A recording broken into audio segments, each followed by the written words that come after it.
Okay. And that also means that when I'm recording, I can't like be amongst you. I have to like stay in the camera range. So I apologize that it does get a little extra boring that way, but it's worth it to have the resource. So thank you for understanding. Okay, so let's go back to the beginning of that. So the cool thing about art is at the core of it, if you break down all different kinds of art, I would say majority of the time, I would say all of it, but there's probably some exceptions. But in general, art is about visually communicating something, right? Now that something can be all sorts of different things. If you're watching a movie, right, you're getting all sorts of things communicated to. You're getting feelings and emotions and mood and different environments and a story, like a narrative, and maybe some action, and maybe characters, and how the filmmaker wants you to feel about those characters. Like all of that is being communicated to you. And there might even be, some things in there like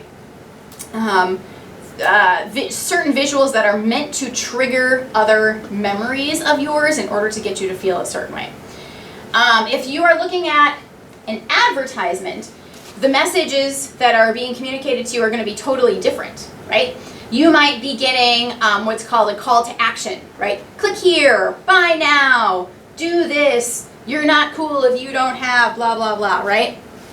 So there are messages and all sorts of different things being communicated to you all the time with different art, okay?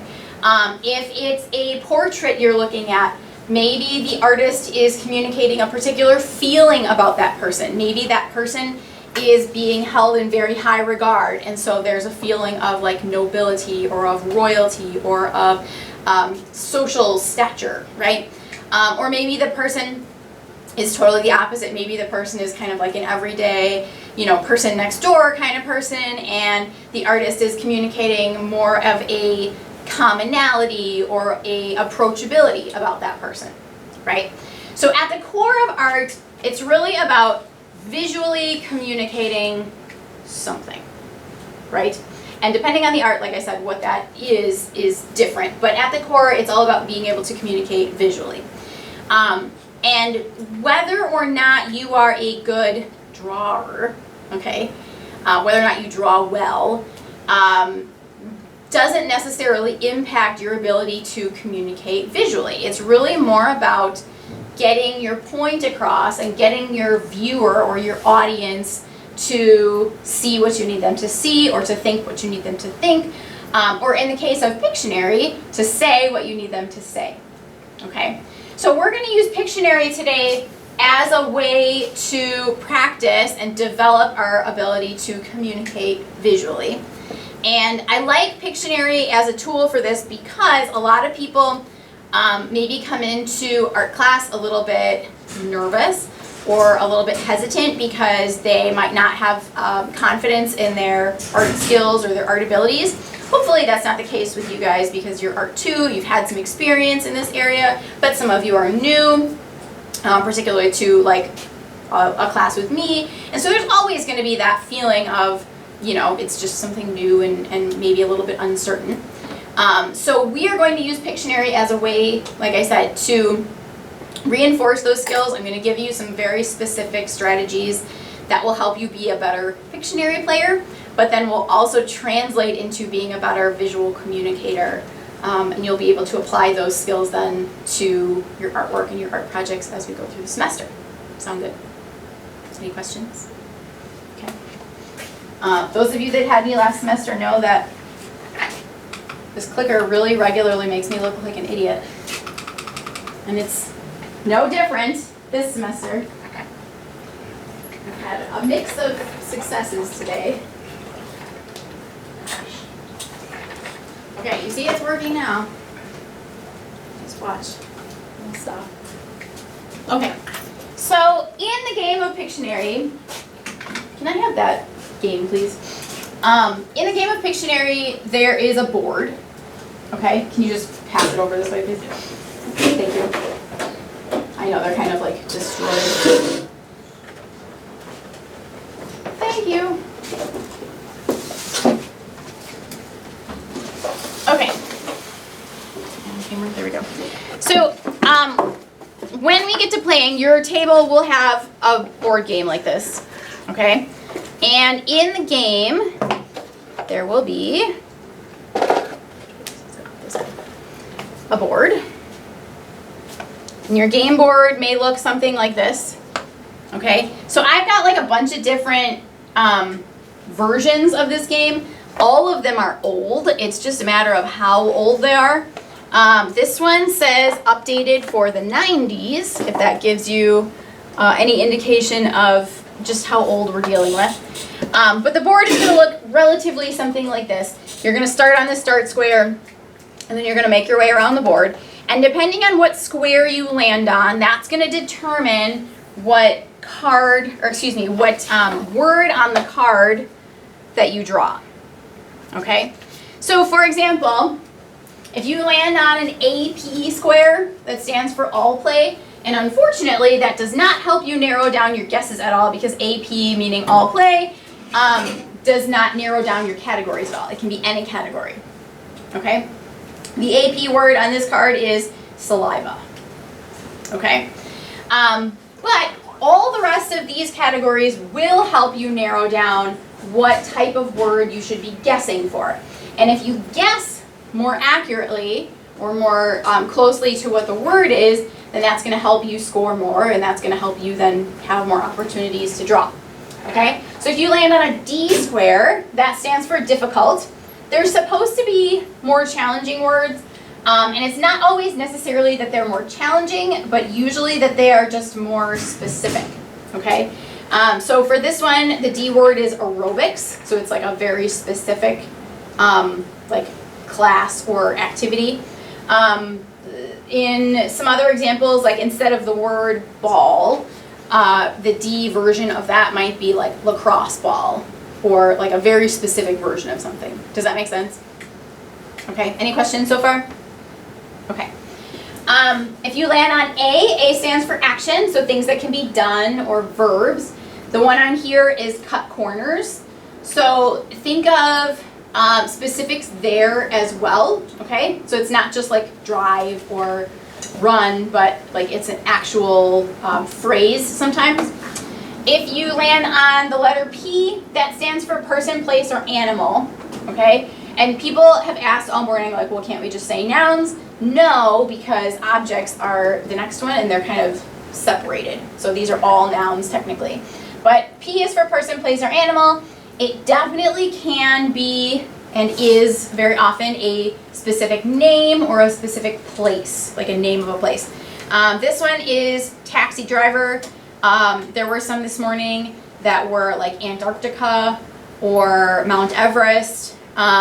Keep in mind these are very old, so like Lady Gaga is not going to be one of your names, but it might be people more like Abraham Lincoln. Al Gore was one of them. He's from, you know, that era of when the game came out. So if you draw a card and you have no idea who the person is, it is totally okay for you to put that card back and pick another one. Okay? Because I don't expect you to know all these people. I don't even know all these people. We found out this morning that one of the games was older than somebody's parents. So if that gives you any indication of kind of what we're dealing with here. Okay? And then object is things you can see or touch. Oh, I forgot to give you an example. You guys know what objects are. This one says tuba. Oh, look, Abraham Lincoln. Machine gun, coat hanger, sunroof, stuff like that. Okay? Any questions on categories? We're all good on that? Okay, moving on. Okay, so I'm going to give you some strategies for if you don't know how to draw something specifically, okay, or if you don't have confidence in your drawing skills, ways that you can still get your team to guess the word that you need them to guess, okay? So for example, one way that you can draw something is to show the opposite of it. So the word dark is kind of like a kind of abstract, nebulous, kind of non-specific thing, right? It would be difficult to draw just the word dark without using the word, and obviously you can't use the word. But you can draw two things that are the opposites, and then you can draw their attention or direct their attention to one of them, okay? So for the word dark, you could draw two things. What are these? Light bulb. Light bulbs, good. Are they well drawn? Not really. It doesn't matter because we still got the point across, right? So then we can use, this is another very versatile tool, right? Our little action lines. They can show that something is light. They can show that something is moving or is active or is going very fast. And then we have one that is dark, right? And then if they're still not getting it, another of my favorite strategies is the X's and arrows, right? So just more ways to kind of visually funnel their energy or their attention to what you want them to guess, okay? Unclog is very much the same way. It's kind of like an entity that is very non-specific, but if you show the opposite,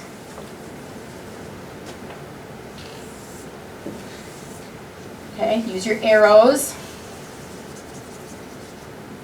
okay, and then you can use your arrows to draw their attention to where you want them to guess, okay.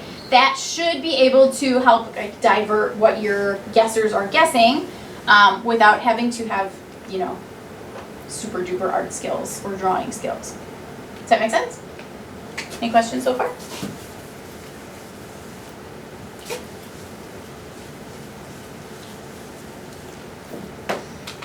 Okay, what shape is Mars? Circle. It's a circle. Sphere. Oh, my bad. Yeah, technically a sphere, yes. A sphere of gas.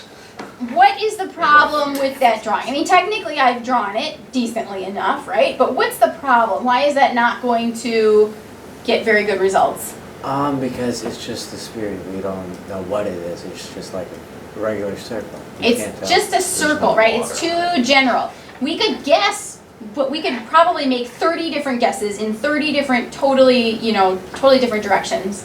And it's not going to communicate the message in the specific way that we need. So let's give it some more detail. Let's give it a couple little craters. No, it's a cookie. Yeah. Now it's a cookie, right? It could be multiple An things alien. still. I heard somebody say this morning, it looks like an orange. It looks like the top of a salt shaker. Chocolate chip cookie comes up a lot. Depends on usually when the classes are before or after lunch. So another strategy we can do to give context to what we're drawing is we can give it a location, okay? So if it's a planet, we can draw it with some other planets, okay? Now I'm pretty sure those are not in the right order. I'm pretty sure I probably haven't even drawn the right number of planets.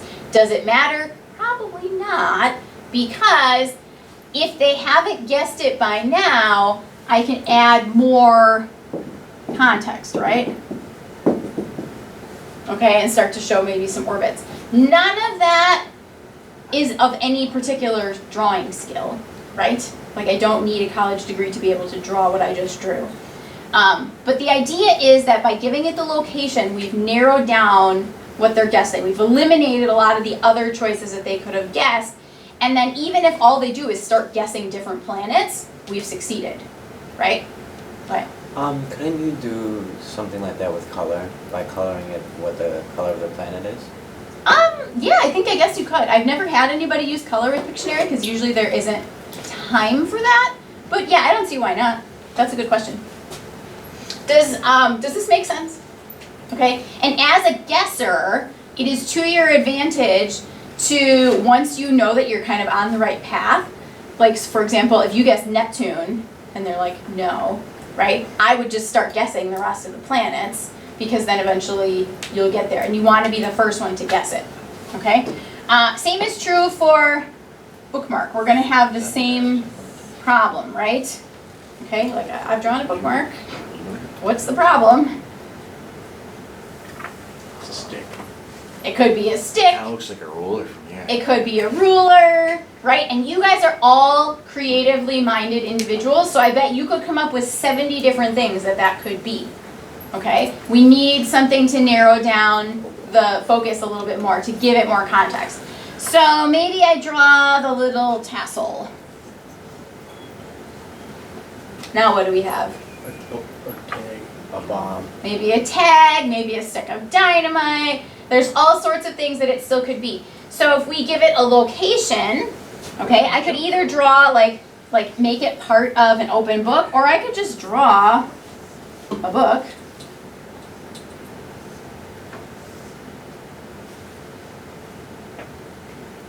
Okay, and then use our arrow to show where that goes.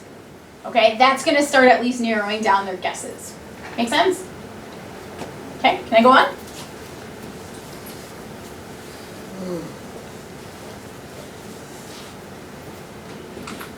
Okay, similar to giving our object or our whatever our word is a location, we can make it a part of something else, right? And the trick is, again, we don't have to get them to guess the exact word right away, as long as we can get them guessing on the right path. So ribs by themselves, like if you were to just draw, I don't know, like a rib cage. I don't know how many ribs there are.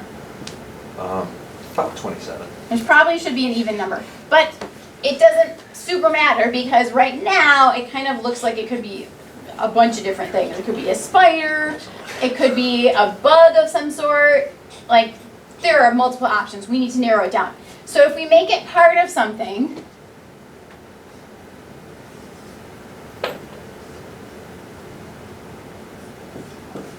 right? He missed my. Arms.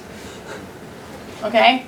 Now at least it's a little bit more skeletal. We get the context. If they're guessing skeleton, right, we might have to use our arrow to draw more attention to a specific part, but at least we have more context that's going to visually inform us about where to be more specific. Okay? Same thing with Wyoming. This is where my art skills really shine. I'm being 100% sarcastic here. What shape is the state of Wyoming? Geography experts. I don't know. Don't they have a lot of buffaloes? The state of Strong potatoes. buffalo. What? Is it the state of potatoes? Oh, that's Idaho. Oh, Yes. okay. I had potatoes yesterday. Potatoes are great. What shape is Wyoming? Square. It's like a square or a rectangle. It's somewhere in It's in the that shape of Montana. vicinity, right? It is not a specific enough shape that just by itself would give us enough visual information to guess what that is. So we can make it a part of something, okay? Now, I don't expect that any of you could be able to draw the United States well, okay? I'm going to show you right now that I myself cannot really draw the United States well either. And guess what? It doesn't matter. Because all you need to have is enough visual information. Man, there's some Great Lakes stuff happening up there. I know, right? It's a little dinosaur-like. That's a huge. I'd say that looks like more like Wyoming than Wyoming looks like Wyoming. But the idea is that you just need enough visual information, just enough, to get them to understand that you're talking about a state, right? And then if you're a good guesser, what are you going to start guessing? All the different states, right? Or as many as you can remember.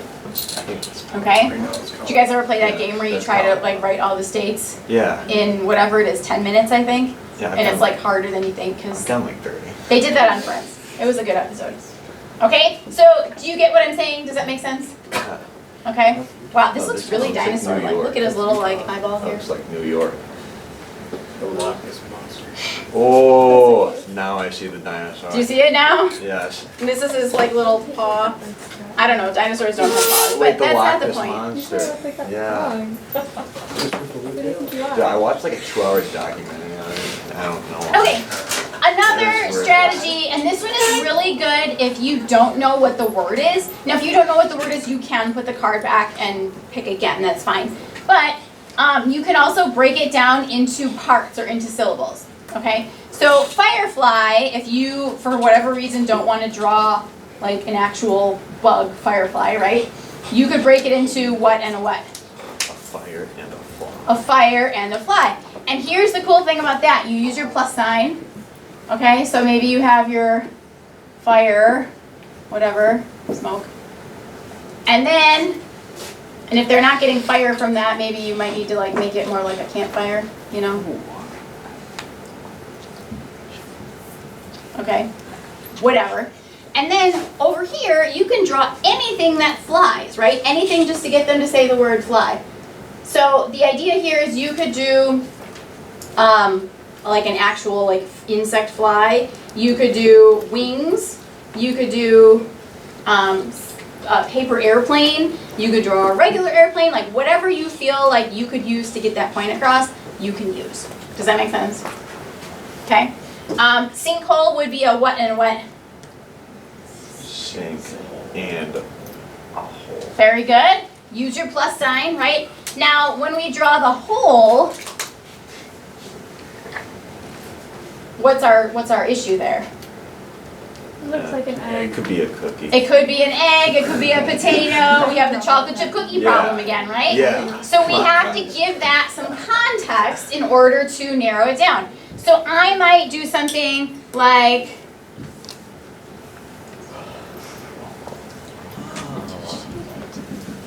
okay, now we got another chocolate chip cookie, but in the context, right?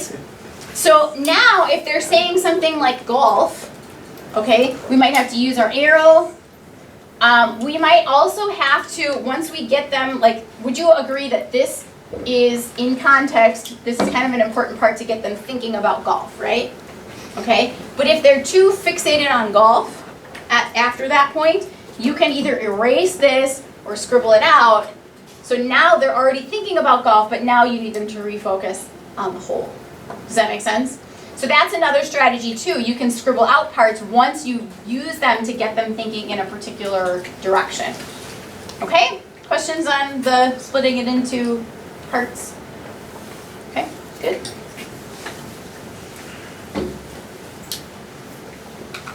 Okay, last one. We can also draw things similar to what we just did with the golf ball. We can draw things that are related in order to get them thinking in a particular direction.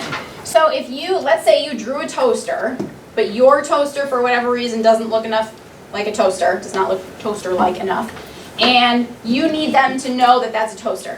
What other related things could you draw next to it that might help them get there? Yeah. Toast. Toast. Microwave. Okay? Yeah, absolutely. So same is true for a needle, okay? So a needle could mean a lot of different things, and people this morning were saying, well, what kind of needle? Well, guess what? Doesn't matter. You just need them to say needle. So you get to pick what way you think you could communicate it the best, okay? Maybe that's a needle and thread, and maybe you draw like a spool next to it. Maybe that's a needle like that you might find in a doctor's office and you draw like a Band-Aid next to it or the little vial next to it. Maybe it's a needle like in a record player, like the needle that you put onto the record with the little arm, right? I know that's probably beyond your years. But there's options, and by drawing the things that are related to it, it gives a more clear picture of what you want them to guess. Does that make sense? Any questions? Okay, good. So, here's how you're going to play. You are going to, with your team of about 4, okay, you're going to roll the dice. These are your game pieces. So, these are what you're going to like move around the board. And then you're going to move that many spaces. Whatever square you land on, when you pick a card, that's the word that you're going to draw. And then you're going to draw your word. And everybody, these may not be the official rules, this is just what works for us. Everybody in your group guesses, okay? Then whoever guesses correctly first, and all they have to do is say the word that's on the card, or the words, or the phrase, or whatever. Whoever guesses correctly first is the next one to roll and draw then, Does that make sense? So it's to your advantage to be a good guesser just as much as it is to be a good drawer, because then you're going to move around the board faster. Okay? Doesn't help to be a bad roller either.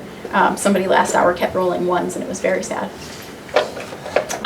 It is up to you. This one does not have a little timer in it, and I really don't care if you use the little timer or not, okay? If you want a little extra stress in your life, go ahead and use the timer, but otherwise, I'm fine if you don't. And it's totally up to you and your group if you want to decide on your own when enough is enough, like if people are guessing and guessing and guessing and they're not getting it, and you want to just move on, like you guys can, you have the authority to make that decision. Okay, sound good? Any questions? Okay, so we need to get into groups of about 4. 5 works okay, 3 works okay. If you have 4 at your table, great. Like you guys could probably just join that table, and then if like you guys want to join maybe those 2 over there, that would work well. And then you need something to write with, and you need something to write on. So like a piece of scrap paper or a sheet of notebook paper or something like that.